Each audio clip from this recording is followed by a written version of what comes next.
Ina Correa. A todos quienes nos siguen por las redes, a la prensa y a esa ciudadanía que está ávida de soluciones, pero no los llevemos a error.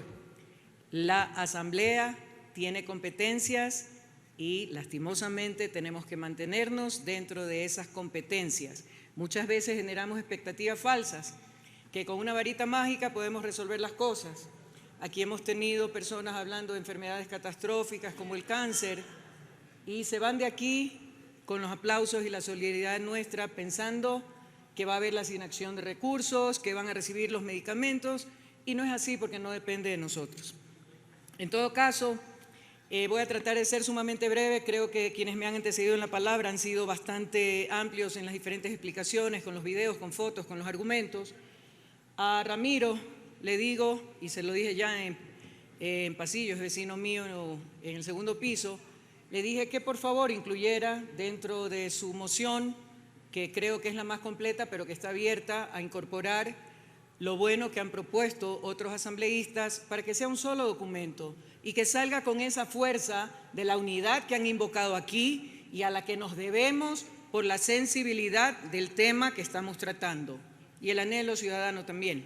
Le dije que entre las propuestas, que quizá no sea tan inmediata, debería de haber el descongestionamiento o la lucha contra el hacinamiento en las cárceles. Algunas formas de hacerlo es dándole viabilidad más rápida a casos sencillos, a través de la mediación, por ejemplo, y a ubicar en pabellones diferentes a aquellas personas de delitos menores, el padre que no cumplió con la obligación económica, entre otros, porque también hemos escuchado que personas que no tenían nada que ver con los conflictos internos en la penitenciaría, las peleas entre bandas, han caído también y han perdido sus vidas en el fuego cruzado.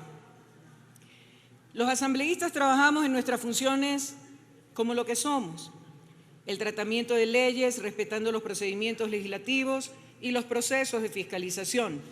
No manejamos ni asignamos recursos ni a la policía ni a las Fuerzas Armadas. Aquí ya han dicho, no compramos chalecos, no compramos armamentos, no compramos balas.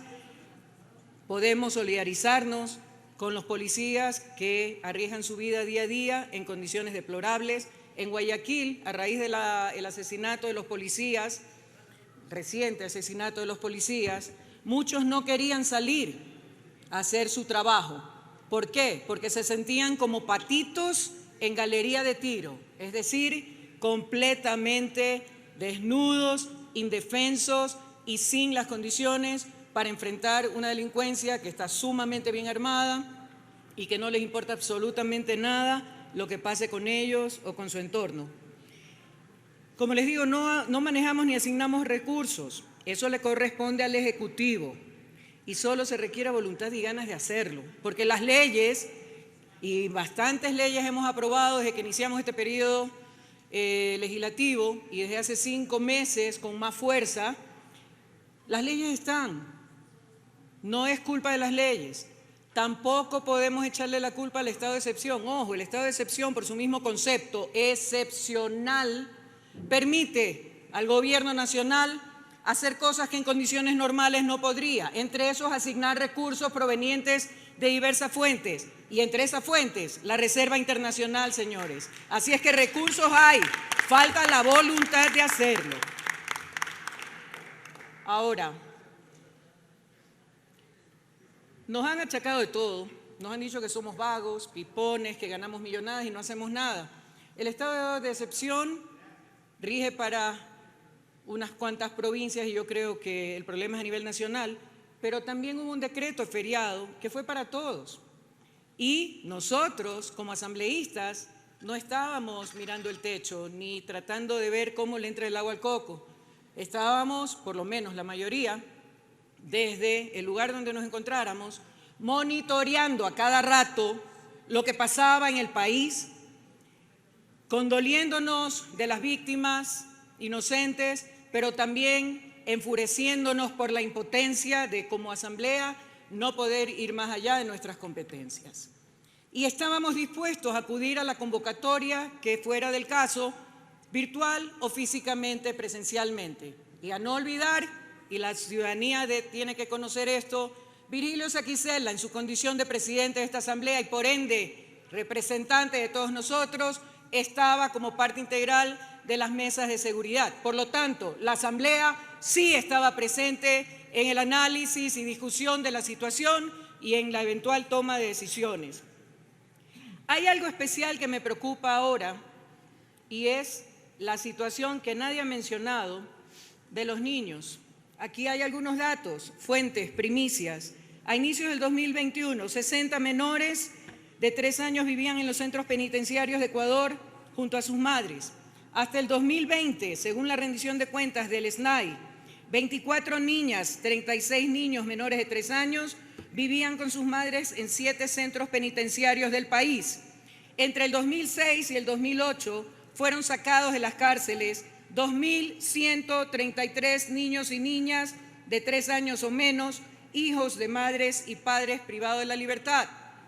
Ese trabajo lo hicimos nosotros y quien estuvo a cargo fue el entonces vicepresidente del Ecuador, Lenín Moreno Garcés. Se sacó a esos niños de los centros penitenciarios y se los ubicó en hogares de familiares cercanos a la madre o al padre o en familias ampliadas. Fuente, El Universo, recién, 14 de septiembre de 2022. Señora asambleísta, un minuto, por favor. Gracias. 54 menores de edad viven con sus madres en centros de privación. ¿Por qué? Porque hay las visitas conyugales, quedan embarazadas y donde nacen esos niños, nacen en las cárceles y ahí se desarrollan sufriendo hambre, condiciones infrahumanas, desnutrición, pero lo peor de todo, naturalizando ese entorno como parte de sus vidas. Si bien la violencia ha estado concentrada en los pabellones de hombres, también recuerden que ya hubo incidentes en el pabellón de mujeres. No esperemos que se sumen a las muertes más mujeres privadas de la libertad o niños que se encuentran en ese entorno.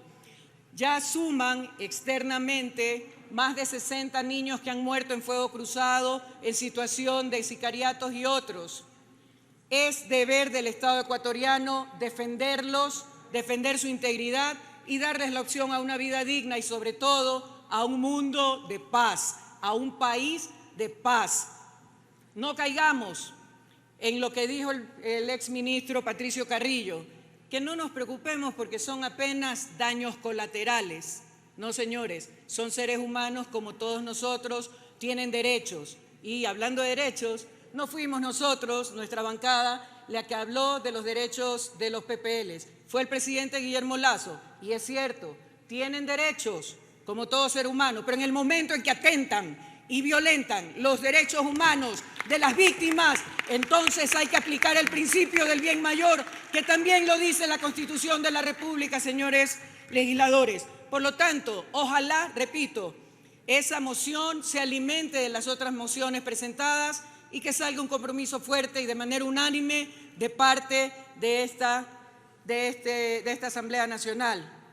Y un mensaje: no podemos pedir unidad cuando hay insultos de por medio, y eso es válido para toda la Asamblea Nacional. Gracias, señora presidenta. Gracias, señora asambleísta. Tiene la palabra